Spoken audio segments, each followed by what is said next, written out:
Most Jewish communities in North America, 30, 40, 50 families develop a critical mass of members in a community, and they go out and they hire a rabbi and they eventually acquire a building. Joe had a different idea. Before he built any of what we now see in front of us in the community, he hired a rabbi. Our first meeting, he flew in to meet me, was at the airport in New York. Mr. Tanenbaum explained to me that as he was getting older, he had a dream. The Tanenbaum name, Joe and Faye Tanenbaum, was on every major yeshiva in the world. But he had a dream. He had a dream. As he was getting older, he wanted to build a community in his native Toronto for the young families who were looking for homes, and the centerpiece of that community should be a shul. Joe was definitely one of those visionary type of personalities. He could see 10, 15, 20 years down the road. I remember back in the day, I think there were many skeptics about where will we get the people to fill a synagogue that's going to seat close to 1,000 people in the main sanctuary.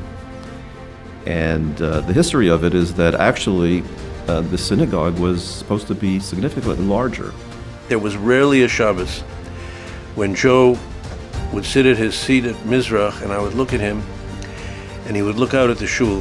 His eyes were always tear-filled. He was very emotional about the shul. And he would always say to me, look, every seat is filled.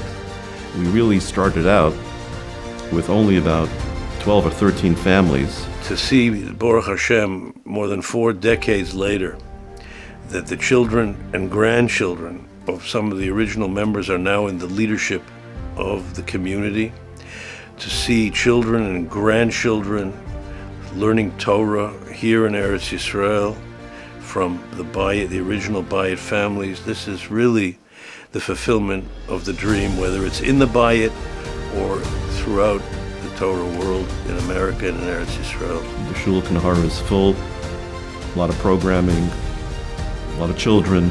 He had a dream and he fulfilled the dream. And we, the Bayt family, are living his dream.